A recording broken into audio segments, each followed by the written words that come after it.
قحط کے دوران یعقوب جو ابراہیم کا پوتا تھا اپنے 12 بیٹوں اور ان کے بچوں اور ملازموں کو لے کر مصر میں رہنے کے لیے آئے۔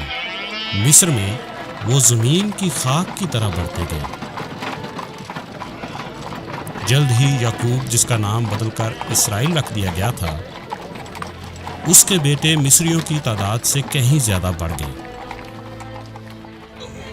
مصر کے حاکم فرعون نے یعقوب کے بیٹوں کو غلام بنا لیا اور ان کو اینٹیں بنانے کے مشکل کام کے لیے مجبور کیا۔ تقریباً 300 سے زیادہ عرصہ وہاں رہنے کے بعد ان کو وہ سارے وعدے بھول گئے جو خداوند نے ابراہیم اور ان کے بزرگوں سے کیے تھے۔ خداوند نے ابراہیم کو بتایا تھا کہ اس کے لوگ ایک غیر زمین پر جائیں گے اور وہاں غلام بنیں گے۔ اس نے یہ وعدہ بھی کیا تھا کہ 400 سال کے بعد وہ اس قوم کی عدالت کرے گا اور وہ اپنے لوگوں کو پھر ملک موعودہ میں واپس لے آئے گا۔ یہ سچ ہے، فرعون سب چھوٹے بچوں کو قتل کروا رہا ہے۔ اسے خوف ہے کہ ہم تعداد میں زیادہ ہوتے جا رہے ہیں۔ مصری کمزور اور سست ہیں، لیکن ہمارے مرد محنت کر کے طاقتور ہو گئے ہیں۔ وہ اب ہم سے خوف زدہ ہیں۔ وہ میرے بچے کو مار نہیں پائیں گے، خداوند اس کی حفاظت کرے گا۔ ہاں، خدا فرعون کی طاقت کے سامنے کیا کر سکتا ہے؟ نہیں، میرا بچہ نہیں، تم یہ نہیں کر سکتے۔ فرعون خوف زدہ ہے کہ یہودی تعداد میں بہت زیادہ ہو گئے ہیں، اس لیے اس نے تمام پیدا ہونے والے لڑکوں کے قتل کا حکم دیا۔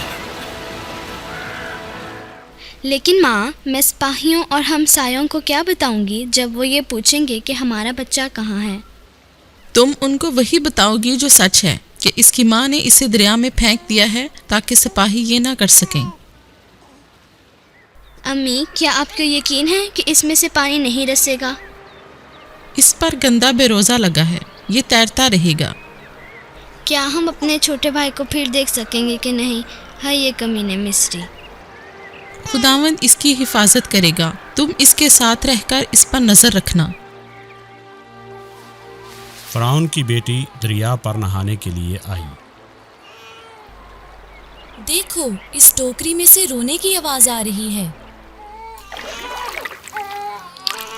اوہ، یہ کتنا پیارا ہے۔ شاید یہ عبرانی غلاموں کے بچوں میں سے کوئی ہے۔ اس کو بھوک لگی ہوگی۔ میں اسے رکھ لوں اگر مجھے کوئی اس کی دیکھ بھال کے لیے مل جائے۔ یہ عبرانی بچیوں میں سے کوئی لگتی ہے، شاید ہی کسی ایسی عورت کو جانتی ہو جو اسے دودھ پلا سکے۔ میں جا کر دیکھتی ہوں کہ اگر مجھے کوئی عورت اس کو دودھ پلانے کے لیے مل سکتی ہے۔ ویسے میں ایک عبرانی عورت کو جانتی ہوں جس کا بچہ دریا میں پھینک دیا گیا تھا، وہ بچے کو دودھ پلا سکتی ہے۔ ہائے، میں نے کیا کر دیا ہے؟ کیا خدا کو کچھ پرواہ ہے؟ تمہارے پاس اور کوئی چارہ نہیں تھا، تم اسے ہمیشہ کے لیے چھپا کے نہیں رکھ سکتی تھی۔ آج یا کل اسے سپاہی ڈھونڈ کر مار دیتے۔ تم صرف خدا پر بھروسہ رکھو۔ ماں، امی، فرعون کی بیٹی دریا پر آئی تھی اور اسے میرا چھوٹا بھائی ملا۔ وہ اسے اپنا بیٹا بنا کر رکھنا چاہتی ہے اور وہ ایسی عورت کو ڈھونڈ رہی ہے جو اس سے دودھ پلا سکے۔ وہ ابھی یہاں آ رہی ہے۔ ابدی اور ازلی خدا مبارک ہو۔ میں نے سنا ہے کہ تیرا بیٹا نہیں رہا، مجھے بڑا دکھ ہوا ہے۔ یہ مجھے دریا میں سے ملا۔ اگر تو اسے دودھ پلائے گی تو میں تمہیں اجرت دوں گی۔ جب اس کا دودھ چھڑایا جائے گا تو میں آ کر اسے محل لے جاؤں گی جہاں یہ مصر کا فرعون بننے کے لیے پرورش پائے گا۔ ہم اسے موسیٰ کہیں گے۔ جیسے جیسے موسیٰ بڑا ہوتا گیا، اس نے اپنے بزرگوں کے حقیقی خدا کے بارے میں سیکھا۔ اس چھوٹے لڑکے کے لیے خداوند کا ایک خاص مقصد تھا۔ چھوٹے شہزادے، چھلانگ لگا کر اوپر آؤ، ہم محل کی طرف جائیں گے۔ یہ کتنی تیز بھاگ سکتے ہیں؟ شکریہ، آپ نے موسیٰ کو دودھ پلایا۔ یہ بہت صحت مند لگ رہا ہے۔ یہ جوان ہو کر بڑا امیر اور طاقتور بنے گا۔ فرعون کی بیٹی کا لے پالک بیٹا ہونے کی وجہ سے موسیٰ مصر کا عظیم آدمی بنا۔ اس کی قسمت میں امیری اور طاقت تھی، مگر وہ کبھی بھی اپنی اصل حقیقت نہ بھولا۔ موسیٰ، میں تمہیں سچ بتا رہا ہوں، ہمارے بزرگ ابراہیم، اسحاق اور یعقوب کے خدا نے ابراہیم کو کہا تھا کہ اس کی اولاد کثرت سے ہوگی اور وہ ایک ایسی زمین پر پردیسیوں کی طرح رہیں گے جو ان کی نہیں ہوگی۔ اب ہم یہاں ہیں۔ ہاں، اور اس نے ابراہیم کو یہ بھی بتایا تھا کہ ہم اس اجنبی ملک میں تقریباً 400 برس کے لیے دکھ اور تکلیف کے ساتھ رہیں گے. ہمیں یہاں رہتے ہوئے 359 برس ہو گئے ہیں، صرف 41 برس اور رہ گئے ہیں. اس نے ابراہیم کو یہ بھی بتایا تھا کہ خداوند اس قوم کی عدالت ان کی برائی کے سبب کرے گا، اور ہم ڈھیر و دولت لے کر اس ملک سے نکلیں گے اور اس زمین پر پھر جائیں گے جو خداوند نے ہمارے بزرگوں کو دی تھی. یہ سب ناقابل یقین لگتا ہے. فرعون کبھی بھی اپنے سارے غلاموں کو نہیں جانے دے گا، اور یقیناً وہ کبھی بھی ان کو دولت لے کر جانے کی اجازت نہیں دے گا. مگر شاید کوئی راہ نکلے. 41 برس تک انتظار کیوں کریں؟ عبرانی نسل اپنے مالکوں سے دکھ اٹھاتی رہی. ان کو گیلے گھڑوں میں اینٹیں بنانے جیسے کاموں کے لیے مجبور کیا جاتا. موسیٰ انہیں دکھ میں نہیں دیکھ سکتا تھا، اسی لیے اس نے ان کے بارے میں کچھ کرنے کا فیصلہ کیا. چلو اٹھ غلیظ کتے، اٹھ جا ابیر، اس سے پہلے کہ یہ تمہیں مار پیٹ کر جان سے مار دے. ابیر اٹھ جا. ایک دن موسیٰ نے ایک مصری کو اپنی قوم کے ایک فرد کو بہت برے طریقے سے مارتے ہوئے دیکھا. رہائی کا وقت آ گیا ہے. یہ سب اب رکنا چاہیے.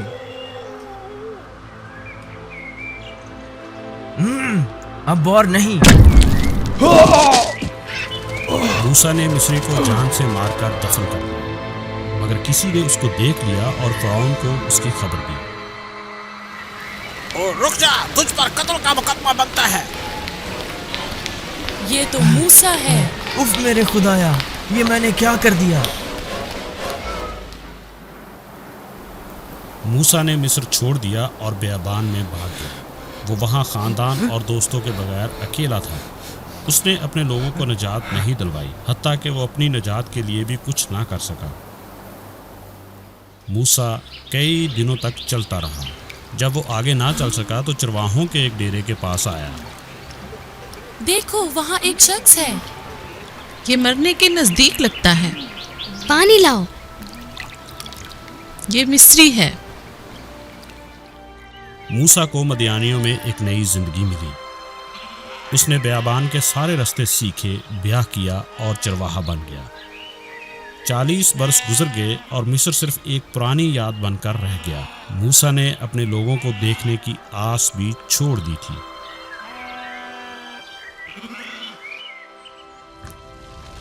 یہ تو واقعی عجیب بات ہے. اس جھاڑی کو آگ کیسے لگی اور یہ مکمل طور پر جل کر ختم بھی نہیں ہو رہی؟ یہ تو صرف جلتی جا رہی ہے. موسیٰ اپنے جوتے اتار دے، تو پاک زمین پر کھڑا ہے. میں تیرے بزرگوں یعنی ابراہیم، اسحاق اور یعقوب کا خدا ہوں. میں نے مصر میں اپنے لوگوں کے دکھ دیکھے اور دعائیں سنی. اب وقت آ گیا ہے کہ وہ ظلم و تشدد سے نجات پائیں، اور میں ان کو ملک موعودہ میں دوبارہ لے جاؤں گا جس کا وعدہ میں نے ان کے بزرگوں سے کیا تھا. میں تجھے فرعون کے پاس بھیجوں گا اور تو میرے لوگوں کو ان کی غلامی سے آزاد کروائے گا. تو اس کو کہے گا کہ میرے لوگوں کو جانے دے، تو وہ انکار کر دے گا. پھر میں مصر کو اپنی طاقت دکھاؤں گا اور اس کے بعد وہ ان کو جانے دے گا. لیکن وہ یقین نہیں کریں گے کہ تو نے مجھے بھیجا ہے. وہ صرف ہنسیں گے. اپنی لاٹھی زمین پر پھینک. کیا میری لاٹھی؟ یہ تو زہریلا سانپ بن گئی ہے. سانپ کو دم سے پکڑ کر اٹھا لے. یہ تو پھر میری لاٹھی بن گئی ہے. مصر کو جا اور میں تجھے بتاؤں گا کہ کیا کہنا ہے، اور تجھے یہ بھی بتاؤں گا کہ کیا کرنا ہے. تیرا بھائی ہارون تیرا مددگار ہوگا. تم واپس مصر جا رہے ہو، لیکن ان سب کے بارے میں کیا سوچا ہے جو تمہیں مارنا چاہتے ہیں؟ 40 برس گزر گئے ہیں. وہ سارے جو میرے ماضی کے بارے میں کچھ جانتے تھے مر گئے ہیں. مجھے وہاں کوئی نہیں پہچانتا ہوگا. تم کتنے عرصے کے لیے جا رہی ہو؟ جب تک کہ فرعون خدا کے لوگوں کو نہ جانے دے.